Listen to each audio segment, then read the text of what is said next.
A reader can enjoy Tolkien's The Lord of the Rings without caring about or knowing anything about the larger literary background that Tolkien is inheriting and appreciating in his work. But I think it does add a level of appreciation to look at other literary works that seem to have been activated in Tolkien's imagination when he wrote The Lord of the Rings. I want to look at two authors, at Shakespeare and at Richard Wagner, and think some about how Tolkien's storytelling picks up and transforms, and indeed transfigures, aspect of the great storytelling that Shakespeare and Wagner themselves were able to do. Now, Tolkien famously said about Shakespeare that he had a cheerful dislike of Shakespeare's representation of elves, and he equally famous gave a much more curt and less cheerful dismissal of any relationship he might have to Wagner in response to a question about the relationship between his story of the Ring and Wagner's story of the Ring in his great four-opera sequence, The Ring of the Nibelung. Tolkien is quoted as responding to that inquiry by saying that both the rings are round and at that point the similarity ends. Well, I think Tolkien was protesting too much about that, and in fact there are some very deep points of contact between his own telling of the story of the Ring and Wagner's. Now, Tolkien obviously was a world expert, in fact, perhaps the greatest expert the world has ever produced, on how to inherit the mythology of Northern Europe, the great Norse myths particularly. I'm not going to focus on that literary inheritance, as interesting as it is. In some ways, I'm more interested in, you might say, Tolkien as a modern man, as a man who's inheriting a literary and aesthetic culture of his own place and time, reaching back into the 19th century. So, I want to focus on a few ways in which I see Shakespeare and Wagner being activated in Tolkien's own imagination. This doesn't mean that he's dependent on Shakespeare or Wagner. It means rather that he appropriates and makes alive things that he finds in Shakespeare and in Wagner. Often enough, he appropriates and makes those things alive by moving the center of gravity of something in Shakespeare or in Wagner, making it his own. You could even see Tolkien's storytelling as taking up elements from Shakespeare and Wagner and not exactly criticizing, but you might say improving upon what Shakespeare and Wagner did with those raw materials, those story elements. So at least will be the way I'm trying to think my way down into the presence of Shakespeare and of Wagner within the imaginary world of The Lord of the Rings. Let me start with Tolkien's own cheerful dislike of the picture of elves in Shakespeare. He had in mind particularly Shakespeare's great comedy, A Midsummer Night's Dream. Part of what Tolkien disliked about the elves in A Midsummer Night's Dream is that they're these teeny tiny little figures who perform services and flatter Nick Bottom when he's been transformed into an ass. Now, it's true that some of the elves are presented as these little figures, these kind of nature toys. And you can see why Tolkien, who wanted to bring out something of great dignity and indeed tragedy in the elves' story, would not want us to be imagining the elves in such a trivial way. But in this respect, as in others, Tolkien sometimes protests too much about his difference from the presentation of the elves in Shakespeare's comedy. Let me say a little bit more about that. So, the elves, that is, the fairies in A Midsummer Night's Dream, are not limited to the subordinate little fairies like Mustard Seed, they all have little names like that, who take care of Nick Bottom when he's been transfigured. the most important of the fairies are the king and queen of the fairies, Oberon and Titania, along with Puck, that is, with Robin Goodfellow, the fairy who's the servant to the king Oberon, and who performs a variety of playful transformations on the human lovers who are at the core of the tragedy of Midsummer Night's Dream. Now, it's not to my purpose to give a full interpretation of A Midsummer Night's Dream, tempting as that is. It's such a beautiful play. I'm only pointing to some points of contact with Tolkien here. The two main features of the fairies in A Midsummer Night's Dream are really their playfulness that amounts to their teasing relationship to human beings. Things that humans take terribly seriously, like who loves me, for them, for the elves, for the fairies, are a matter of mere playfulness. And so they make fun of the human beings for falling in love, for being fools. And they manipulate them and enjoy watching all the crazy things that happen to human beings. In this respect, Shakespeare is a part of a tradition about fairies and about what happens to a human being who falls into the fairy world that Tolkien himself makes central to his understanding about fairies, that is, about the elves. The notion that when we enter the fairy realm, we enter a magical realm of transformations and transfigurations that we cannot control. That notion is absolutely central to Shakespeare, but it's absolutely central to Tolkien. This is why figures like the men Boromir and Éomer and Faramir all think that entering the fairy world is so perilous and so dangerous. But it's also why, in lots of interactions in Lord of the Rings between the elves and hobbits or humans, the elves tease the hobbits or humans who they're with. This goes all the way back to the very first meeting with the elves. You'll remember that as Frodo and Sam are hiking through the Shire, a black rider appears but is frightened away by the appearance of a troop of elves. That troop of elves happens to be singing a hymn to one of their primary goddesses, Elbereth, who's the goddess who's the star kindler. It's obvious that Tolkien's imagination is here deeply informed by certain images of the Virgin Mary as well. That's another interesting theme about the way that Tolkien figures the elves, and especially the powerful female figures in the elven world. But when Frodo and Sam take up with this troop of elves and stay overnight with them and have a banquet, one of the things that happens is that the elves tease them. So the elves are very playful. They talk about how difficult it is to tell one human being from another for them, and about particularly how boring it is to talk to human beings. Now, one would not usually think of this as a model of hospitality. If you come across somebody and invite that person to have dinner with you, and then start talking about how people like that are boring to talk to, somebody might think your invitation wasn't wholly sincere. But of course, the tone of the elves is teasing and playful. So there's a bit of truth, though, in that teasing. Part of the way that elves' wit works is that they have a bit of a needle that they poke you with. So you know that there is something true about the notion that elves don't think humans are nearly as interesting as they are, let alone hobbits, who are more boring even than most human beings. So, A Midsummer Night's Dream's picture of the elves is really not that far from a lot of the picture that's also in The Lord of the Rings.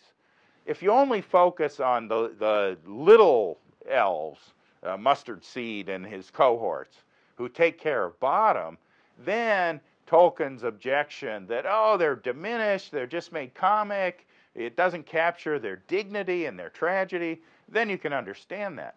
But if instead you focus on the big fairies, on Oberon and Titania, and on Robin Goodfellow, on Puck, now you see how close that dangerous fairy world, full of power but seeming to lack seriousness, at least from a human point of view, when you see A Midsummer Night's Dream in that light, all of a sudden thematic parallels to the Lord of the Rings pop out and become available to you.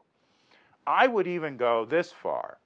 The key figure in A Midsummer Night's Dream is a member of the common people, Nick Bottom, who, when he goes into the fairy world, goes through a transfiguration, and by a complicated story about magic potions, is transformed and given an ass head. It's one of the funniest things in the play. And Nick Bottom represents a common man. He is not an aristocrat, he's not learned, but he throws himself into the experience of the fairy world. He loves being transformed.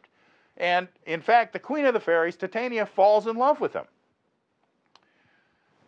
This is Shakespeare's version of, let's say, the happiest possibility of an ordinary good person falling into the realm of the fairies and the elves, being transfigured, but coming out of it not unscathed and changed. This is the language that Bottom uses of himself, about his experience in the fairy world. In other words, Shakespeare has already established the template for how a common man can enter the fairy world, be transformed, and come out of it as a better, richer person. In other words, Shakespeare, in A Midsummer Night's Dream, has established the very template of what goes on with Frodo, and especially with Sam, when they enter the fairy world of Lothlorien, and when Sam, in effect, falls in love with the queen of the fairy realm, with Galadriel. So, Shakespeare may have said that he cheerfully disliked the picture of the elves in A Midsummer Night's Dream, but yet he learned an awful lot from it.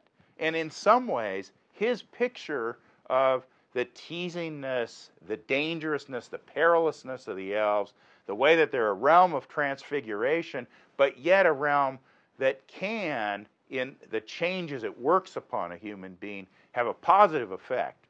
All of those thematic elements are present in a really potent way within Shakespeare's A Midsummer Night's Dream. In general, never trust an author who expresses a dislike for some aspect of a work. Often that particular work, like A Midsummer Night's Dream, has been much more activated in the author's imagination than the critical comment might let on. Another feature of Shakespeare that Tolkien also acknowledged as important to him, it comes from Macbeth. In Macbeth, Macbeth has received a prophecy that he cannot be defeated until the forest comes to his castle. And this fills Macbeth with great confidence that even when things look bad, he's not worried that he can be attacked successfully. His enemies, as they approach, are hidden in the wood and decide to camouflage their approach to his castle by cutting off boughs from the trees, and as they advance on the castle, holding those boughs in front of them so they're covered up by the branches. And that counts then as fulfilling the prophecy that the wood would come to Macbeth's castle. Now, Tolkien thought that was a very cheap way for that prophecy to be fulfilled. And so he wanted to find a way of writing a scene that also involves trees going to a castle for a crucial battle, but that didn't turn the trees into just dead branches. And so the Battle of Helm's Deep involves, as well as the destruction of Saruman's realm at Isengard, involves real trees, both with the Ents and with the Huorns, moving from their forest first to Saruman's realm, Saruman's castle, and then from there down to the fort, the castle, at Helm's Deep, and playing a crucial role in defeating Saruman's army of men and orcs in both of those places. So, Tolkien animated the trees in a way that Shakespeare had not. Shakespeare also had that forest be part of the instrument of the forces of good, defeating the forces of evil, and particularly of the use of the forest as overcoming the false confidence of the forces of evil, that is, of Macbeth. Those aspects Tolkien kept from Macbeth. But what's the difference between having the prophecy that the forest has to come against the evildoer before the evildoer will be destroyed? What's the difference between having dead branches and live living trees? This goes into a much deeper stratum of Tolkien's own imagination. Tolkien wanted the natural world, emblematized here by trees, to be able, so to speak for itself, to be its own agent. It's not just that it's sort of cheap that tree branches from a forest counted as a forest in Macbeth. It's that the trees were turned into nothing but the dead instruments, the tools to be used by the good guys who are advancing against Macbeth. How much more satisfying, morally satisfying is it if in fact the agency of the trees, of the forest itself, is what comes along with the military force of the good guys to defeat the evil? In Shakespeare's use of this in Macbeth, the trees, the natural world, is just another instrument, another tool of the human beings. In Tolkien, the natural world is, so to speak, respected in its own autonomy, its own agency. And that autonomy and that respect then produce a much more moving sense of the way that the human forces of good coordinate with, are congenial to, the natural world. The natural world's not reduced merely to our tool anymore. So it's not just that Tolkien wanted to tell a story where the fulfillment of a prophecy didn't depend on what looks like just a trick, almost just a joke. Yeah, so you brought a tree branch, that counts as the forest attacking me. Rather, Tolkien wanted to think his way into a much richer relationship between goodness and nature. A relationship that depends on a kind of respect for nature, a respect for nature as, you might say, an independent source of value. Independent, that is, from human beings and human purposes. This issue of the independence of nature and natural value is made exemplary in the figure of the leader of the Ents, of Treebeard. Treebeard famously says to the two hobbits, Merry and Pippin, when they ask Treebeard, whose side are you on? That is, to them there are two sides. There's Sauron and there's everybody opposed to the Dark Lord. And Treebeard's answer must have surprised them and made their world much larger than it had been before. Because what Treebeard said is, I'm not really on a side because nobody's really on our side, on the side of nature. It turns out that as an independent source of value that should be respected and acknowledged, the trees and the ents that Treebeard represents, they're really not focused on either by the good guys or the bad guys. There is a world of power politics, call it, that the good guys and the bad guys are struggling in. But when you're inside of that power struggle, it's as if all the rest of the world and all of its values are eclipsed for you. All you can see is the intensity of the power struggle.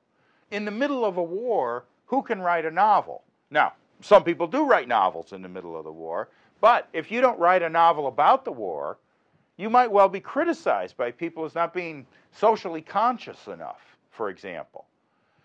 But the world goes on outside of power politics. And so I think that Tolkien's response to Macbeth is not just a response to something that seems a cheap trick. I think it goes much deeper. It's part of Tolkien's more general reflection on how the sources of value within nature are to be respected outside of the narrowing framework that the urgencies of power politics, and particularly of war, make impinge on the way we usually think. In a time of war, everything that's not about the war tends to get lost. And that is as true about the good guys in a war as it is about the bad guys. So, Tolkien's relationship to Macbeth goes pretty deep down into the storytelling he wants to tell in the novel. You might, from that point of view, understand better why in the 1960s Tolkien was a cult author for people associated with the growing environmentalist movement. You might say that Tolkien was the first great Catholic mind who got to the place that Pope Francis got to in his encyclical on the environment and on the ways that we should respect it and value it as a part of the goodness of creation, not just as an instrument to human purposes, whether human purpose is good or bad. Now, one other aspect of Shakespeare that I want to turn to, this one I think would be more controversial with many fans of Tolkien. I would say that the notion that Tolkien takes over from a literary tradition about the elves and the fairies, including Shakespeare's A Midsummer Night's Dream, certain aspects of the elves in their inability to take fully seriously merely human problems. I think that most readers of Tolkien would accept that. They might be surprised to think about how much of that's already present in A Midsummer Night's Dream, but I don't think they would find any challenge to their picture of Tolkien's own mind, his own thoughtfulness and imagination, in my emphasizing that connection. Similarly, I don't think many people would object to seeing a richer relationship to Macbeth than merely saying that it's a trick to have the boughs of trees count as a forest. And to see that as part of the much deeper stratum in Tolkien's storytelling about the autonomy of nature and its autonomous value. The third connection that I would like to draw, though, I think would be more controversial. Let me start with a passage from Shakespeare.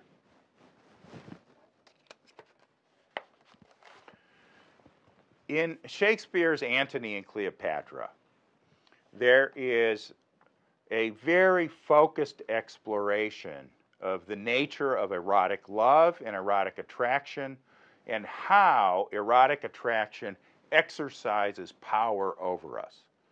So, roughly speaking, there's a contrast between Rome and its very austere political power and Egypt and its very erotic kinds of power. And Cleopatra's beauty and fascination for strong Roman men like Mark Antony, is Shakespeare's way of exploring the multiple sources of power and the way that a more austere power, like the Roman power, can see the more erotic and aesthetic power that depends on beauty and theatricality only as a threat to itself. It can't integrate that power into itself. So that it's as if Mark Antony can be in love with Cleopatra only if he stops being a Roman. What a terrible place to be stuck between being a political leader and being a lover. Is there no way to integrate those two things? So, Shakespeare's play is doing a lot of work on these kinds of contrasts, setting them up as a contrast between Rome and Egypt, roughly speaking. So, Cleopatra is reported to have made her entrance into Mark Antony's world on a fancy boat in which she presents herself theatrically as the goddess Venus. Mark Antony's loyal lieutenant, Enobarbus, reports this in a speech that in performance, you've got to make a decision. If you're the director, how do you want the actor playing Enobarbus to deliver this speech? The way I hear this speech, I don't promise when I read it I'll deliver it this way. The way I hear this speech, Enobarbus gives this speech with a smiling admiration for what a great actress Cleopatra is, and at the same time with a kind of ironic critique of his master, of Mark Antony, for falling for her act. So, here's Enobarbus's description of Cleopatra entering on her Venus-like boat. The barge she sat in, like a burnished throne, burned on the water. The poop was beaten gold, purple the sails, and so perfumed that the winds were lovesick with them. She actually perfumed the sails of the boat so that the breeze that was blowing her towards shore also was perfumed. So Mark Antony's on the shore, and here's this extraordinary thing sailing toward him. The perfume reaches him, of course, before the boat ever does. So she's done everything to get the right mood. The visuals of the gold and the purple, but even the sense of smell has been excited by Cleopatra with her perfumes. The winds were lovesick with the perfumes, he says. The oars were silver, which to the tune of flutes kept stroke, and made the water which they beat to follow faster. So physically, the ship, of course, as you move the oars, you see the wake that looks like it's following the ship. Enobarbus sees that as an image of Cleopatra's erotic powers. The very oars that are moving her make the water want to follow her. She captures everything within this theater of eros that she produces. The oars made the water which they beat to follow faster, as amorous of their strokes, as if the very strokes were the things that made them fall in love. So that Cleopatra's erotic power goes along with people wanting to submit themselves to what you might think were her tortures. But yet, her talent for bickering with Mark Antony is exactly what keeps him so attracted to her. For her own person, Enobarbus goes on, it beggared all description. She did lie in her pavilion, cloth of gold of tissue, over picturing that Venus where we see the fancy outwork nature. That is to say, as she reclined in her pavilion of gold, she made an even greater picture of the goddess of love than a painting would of Venus, that painted Venus as more beautiful to the fancy than any human woman could ever be in real life. And then he goes on to say, on each side her stood pretty dimpled boys, like smiling cupids. And here you can hear Enobarbus just shaking his head. I mean, in a way, what a great theatrical moment that she got two boys who looked like cupids. But on the other hand, how silly. But all love seems silly when viewed from the outside, from a third-person point of view, even though it feels so powerful from a first-person point of view, when you're the person feeling the attraction. The pretty dimpled boys like smiling cupids, with diverse colored fans, whose wind did seem to glow the delicate cheeks which they did cool. And what they undid, did. That is, these two cupids have these big fans, and they're fanning Cleopatra, lounging there, dressed up like Venus, in her pavilion of gold cloth.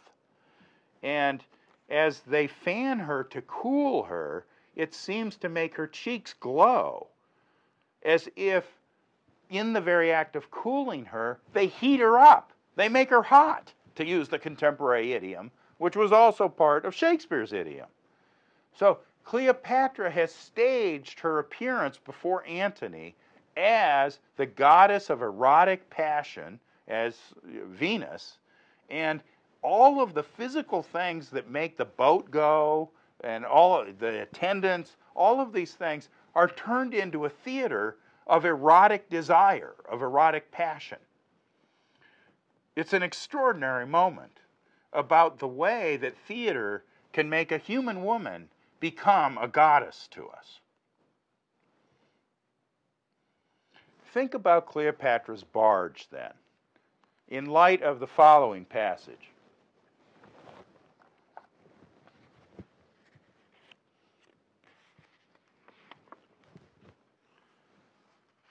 As the travelers are preparing to leave Lothlorien, they're going to travel on the river in boats. And so that's where they are. And here is how Galadriel appears to them for the final feast they'll have before they go on their way. They turned a sharp bend in the river, and there, sailing proudly down the stream towards them, they saw a swan of great size. The water rippled on either side of the white breast beneath its curving neck. Its beak shone like burnished gold. Remember the word burnished from Shakespeare's passage in the description of the barge of Cleopatra. Its beak shone like burnished gold, and its eyes glinted like jet set in yellow stones. Its huge white wings were half lifted. A music came down the river. Remember those flutes playing for Cleopatra's barge? A music came down the river as it drew nearer, and suddenly they perceived that it was a ship, wrought and carved with elven skill in the likeness of a bird. It had looked like a swan, but in fact, it's Galadriel's barge. Two elves, clad in white, steered it with black paddles, just like those dimpled boys who looked like cupids on Cleopatra's barge. In the midst of the vessel sat Celeborn, and behind him stood Galadriel, tall and white. A circlet of golden flowers was in her hair, and in her hand she held a harp, and she sang. Sad and sweet was the sound of her voice in the cool, clear air. I find it impossible not to hear Tolkien rewriting Cleopatra's barge in Galadriel's swan ship. In Shakespeare, Cleopatra's barge is an emblem of if not the corrupted, at least the disturbing and turbulent power of erotic passion and attraction within a world dominated by politics. Tolkien takes that power and purifies it and uplifts it into the power that Galadriel's beauty exercises over Frodo and Sam and all the other members of the Travelers, particularly of Gimli. It's Gimli who most directly falls in love with Galadriel. So, Galadriel's swan boat is theatrical in every bit the extent that Cleopatra's Venus barge is. But the theater is now used to uplift mere sensuous or erotic desire into a larger appreciation of the transcendent value that Galadriel embodies and represents. In Shakespeare, this was true too. Venus is a goddess.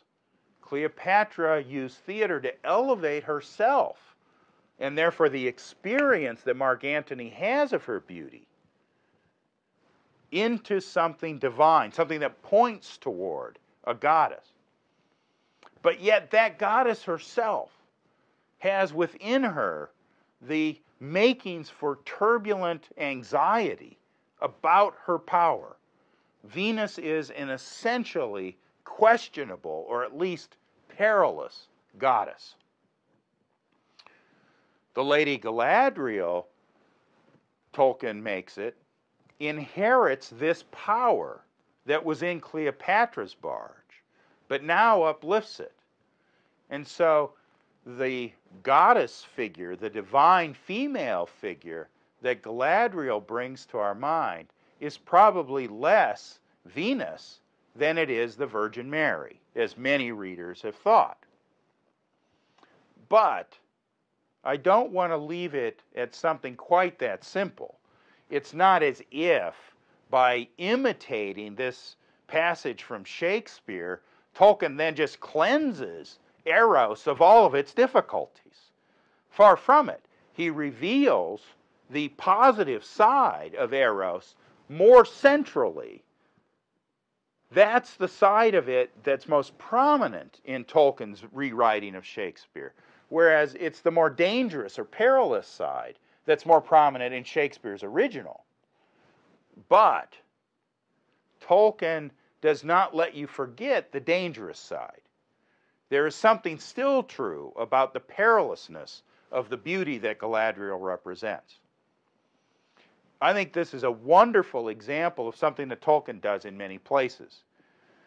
Tolkien gives us the positive interpretation of something as its most prominent interpretation, but at the same time he allows the observant reader to chasten your unfettered enthusiasm for a power by seeing that there can be a dark or corrupted version of the very same thing. Galadriel and Cleopatra have too much in common for me to think that Tolkien didn't notice. In case you haven't yet been convinced, let me mention one other thing. Cleopatra, of course, is presented to us as imitating Venus, as being close to Venus. You might remember that in the scene when Galadriel is transfigured before Frodo and Sam, toward the end of the chapter, The Mirror of Galadriel, when she raises her ring and a star shines through it. That star is the evening star, which is to say, Venus. The connection between Galadriel and the Virgin Mary is very prominent and very real. But the connection between Galadriel and the pagan goddess Venus is also available to the careful reader whose imagination is open to some of the complexity of Tolkien's own thoughts about the balance between the positive and the negative power. This leads me to one last point of connection I would like to make. This time, not with Shakespeare, but with Richard Wagner's Ring of the Nibelung. I do not take seriously Tolkien's comment about how there's nothing in common between his ring and Wagner's ring. Indeed, I think that one can go through the connections between Wagner's ring and Tolkien's ring and see very systematically that Tolkien is doing with Wagner something like what I've just said he's doing with this passage from Shakespeare.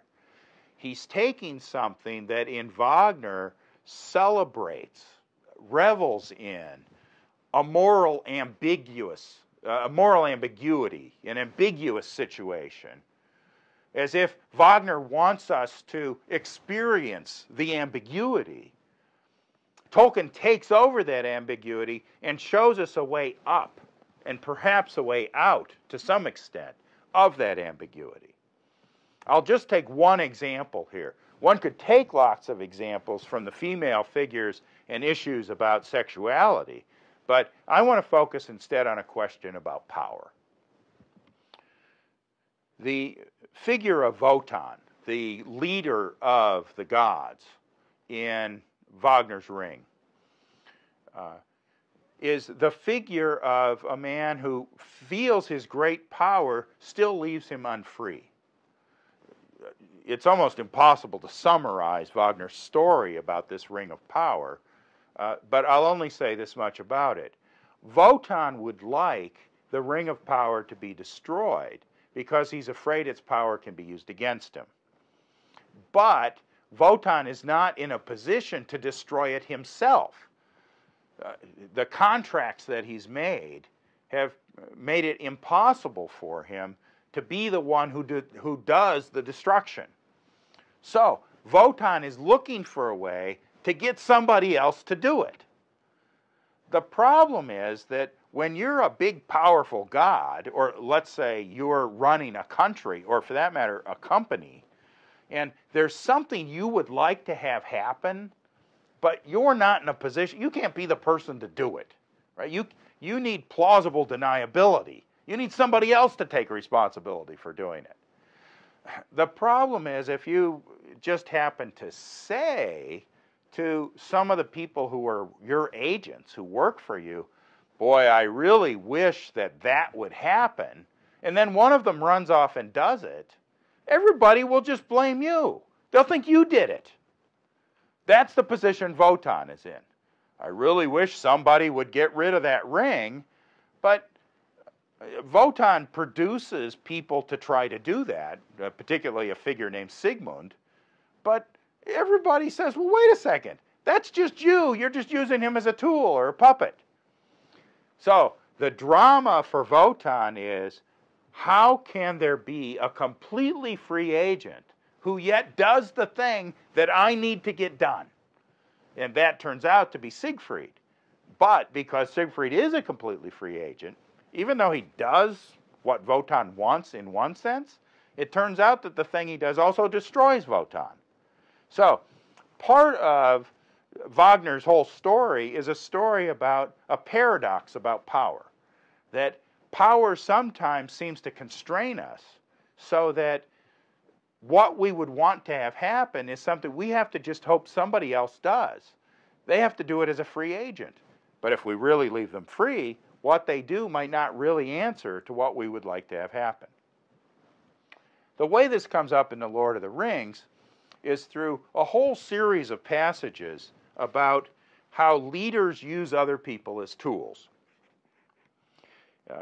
This starts out in a confrontation between Gandalf and Denethor, who's the steward, the lord of Gondor, of Minas Tirith. And Gandalf is rather irritated that Denethor has used a bunch of time questioning the hobbit Pippin, rather than talking directly to Gandalf. And Denethor says to Gandalf, "Pride would be folly that disdained help and counsel at need, but you deal out such gifts according to your own designs." That is, Denethor notes the same thing about Gandalf that all the characters note, that he's very close to the vest. And you never know how much he's telling you of what he really knows. Well, Denethor thinks, look, I'm the steward of Gondor.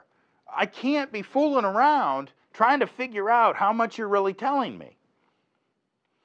And he goes on to say, the Lord of Gondor is not to be made the tool of other men's purposes, however worthy. So, Denethor feels like Gandalf is trying to use him for something. And so, he thinks his responsibility as the steward means that he can't let himself be the tool of anybody else. Partly, he doesn't like somebody else bossing him around, but partly because it's his job to care about Gondor. Gandalf responds in a passage that I think every reader of The Lord of the Rings cheers for Gandalf. It's like you think, yes, that Gandalf, he's a great guy. Gandalf says, the rule of no realm is mine, neither of Gondor nor any other, great or small. But all worthy things that are in peril as the world now stands, those are my care. And for my part, I shall not wholly fail of my task, though Gondor should perish. If anything passes through this night that can still grow fair and bear fruit and flower again in days to come. We take the side of Gandalf. Why don't we take the side of Denethor? Was Denethor wrong to think that this makes it sound like he might be turned into a tool? That word tool, that is a word you should circle and look for it in other places. Later on, after the battle's going very poorly and Denethor is starting to despair, Gandalf says this. Pippin is with Gandalf and Denethor at this point. Gandalf says, one has come that I feared. And Pippin says, not the Dark Lord, right? It's not Sauron himself, is it? And Denethor laughed bitterly. Nay, not yet, Master Peregrine. He will not come, save only to triumph over me when all is won. He uses others as his weapons. So do all great lords, if they are wise, Master Halfling. And Denethor implies that he himself does the same thing. He uses other people as his weapons or as his tools. So now, using somebody else as your tool, first Denethor accused Gandalf of wanting to do it. Now Denethor says, all great lords do it. I do it, and Sauron does it. Well, a bit later, when Denethor has reached the point of a suicidal despair, here's what he says on the point of suicide. He says this to Gandalf. Do I not know thee, Gandalf? Thy hope is to rule in my stead, to stand behind every throne. I have read thy mind and its policies.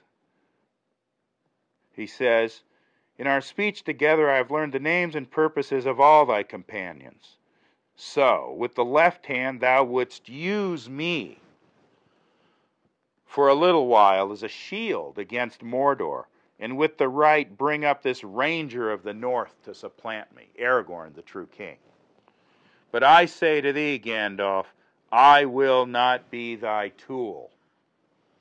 So, Denethor sees Gandalf bringing Aragorn to assume the kingship of Gondor as being used. Denethor sees himself being used to let that happen. And who could say that he's wholly wrong?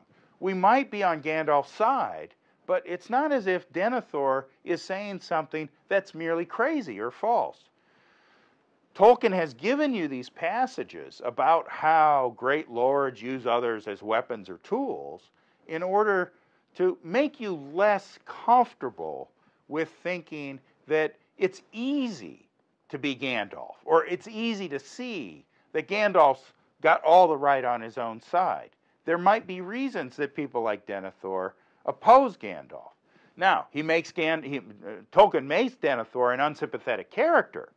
You don't like him. He's like an old spider. But that's an author's trick. By making a character who speaks a hard truth an unsympathetic character, Tolkien lets the lazy reader pass over the core of truth that Denethor has stated here. Finally, if that weren't enough, in The Scouring of the Shire, so now toward the end of the novel, we meet Saruman back in the Shire doing terrible things there. And he says that you thought that that Saruman's home could be all wrecked and he could be turned out, but no one could touch yours. Oh no, you thought Gandalf would look after your affairs. And Saruman laughs and says, not he, not Gandalf. When his tools have done their task, he drops them. Did Gandalf use Frodo as a tool? Gandalf seems to have found a free agent in the way that Wotan found Siegfried as a free agent, to do the very thing he could not do himself, because Gandalf could not accept the ring and go do the work that was necessary. Frodo, after all, offered it to him. The structural similarities between Wotan looking for a free agent to carry out the task he can't do himself, and Gandalf sponsoring a free agent, Frodo, to do a task he can't do himself. Those structural connections are too close for comfort. But then, what makes you think The Lord of the Rings should make you comfortable?